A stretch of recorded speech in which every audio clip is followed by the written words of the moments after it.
Hi, welcome to in the next episode Cult IT. Siapa yang tidak kenal dengan Starbucks, kedai kopi sejuta umat termasuk di negara Indonesia. Perusahaan kopi global asal Amerika Serikat ini memiliki pengaruh yang besar di seluruh dunia.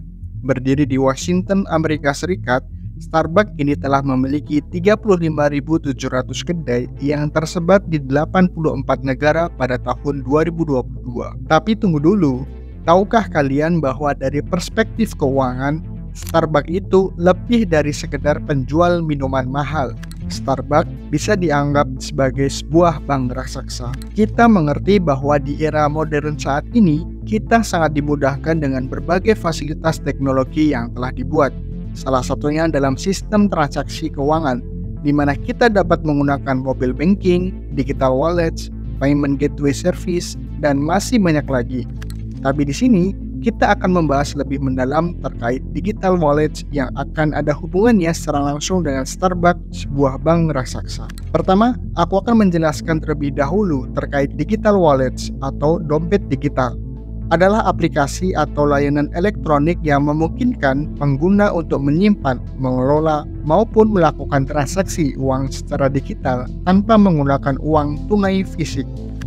Digital wallets juga dapat digunakan untuk berbagai jenis transaksi, termasuk pembelian online dan transfer uang. Fitur utama digital wallets: pertama, pengguna dapat menyimpan uang dalam bentuk saldo digital yang bisa digunakan untuk transaksi di berbagai platform online. Kedua, transaksi bisa dilakukan hanya dengan beberapa klik atau melalui pemindahan kode QR tanpa perlu membawa uang tunai atau kartu fisik. Fitur itulah yang diadopsi oleh Starbucks untuk membuat dompet digital mereka sendiri yang dinamainya sebagai Starbucks Card.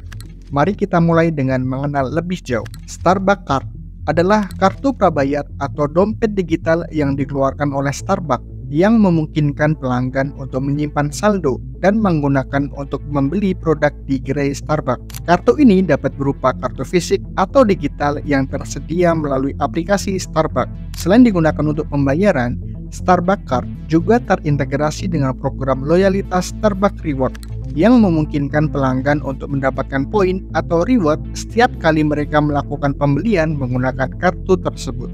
Dari poin yang telah dikumpulkan itu, konsumen mendapatkan keuntungan seperti yang pertama, mendapatkan produk gratis dengan menukar stars atau reward yang sudah dikumpulkan.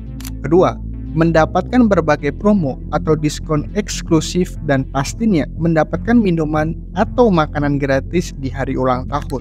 Keuntungan-keuntungan ini membuat konsumen lebih suka membayar menggunakan aplikasi Starbucks di smartphone atau dengan Starbucks Card yang sudah diisi sebelumnya dengan uang. Kelihatannya memang sederhana dan tidak revolusioner. Akan tetapi yang mengejutkan adalah Starbucks merupakan aplikasi nomor satu untuk customer reward. Orang-orang tidak takut untuk menyimpan uang dalam jumlah yang besar di rekening Starbucks Card karena mereka tahu suatu saat nanti uang tersebut pasti akan digunakan. Tapi mari kita lihat dari sisi lain. Pada tahun 2022, menurut CNBC Indonesia, Starbucks memegang dana sebesar 1,6 miliar US dollar atau setara dengan 24 triliun rupiah dari total saldo pelanggan di seluruh dunia. Belum lagi, ada banyak pelanggan yang tidak menebus saldo kartu mereka.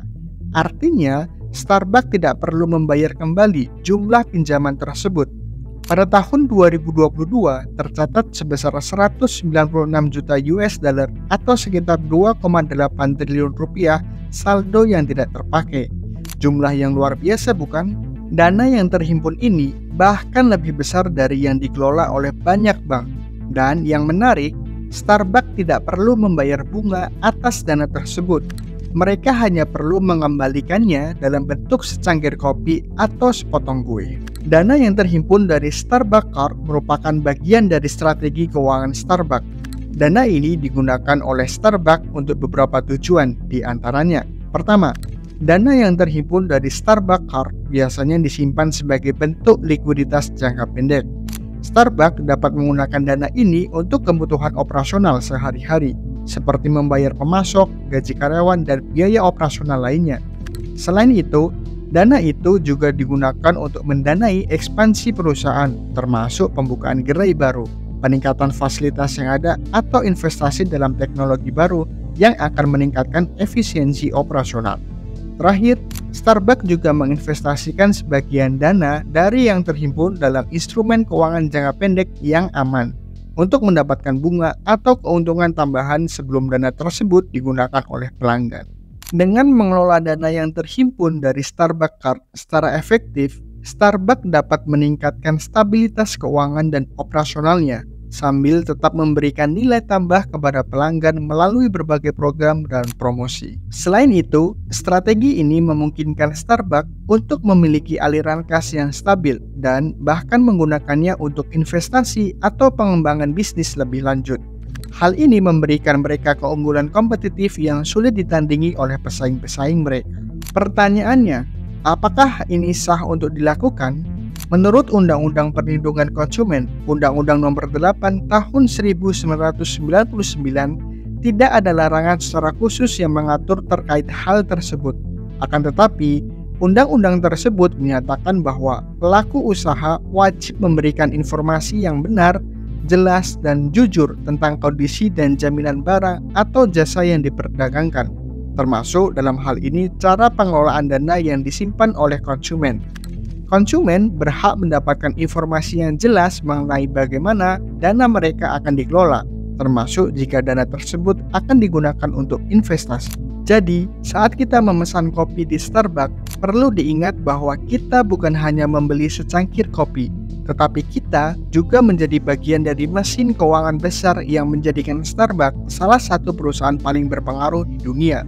Mereka telah berhasil mengubah cara kita memandang bisnis kopi, dan dalam prosesnya, mereka menciptakan bank raksasa mereka sendiri. Menakjubkan bukan? Finally, thank you for watching. Nama saya Ahmad Faisal Hadianto, dan Anda telah menonton episode Cult ID. Saya akan segera menemui kalian kembali di episode berikutnya. See you guys!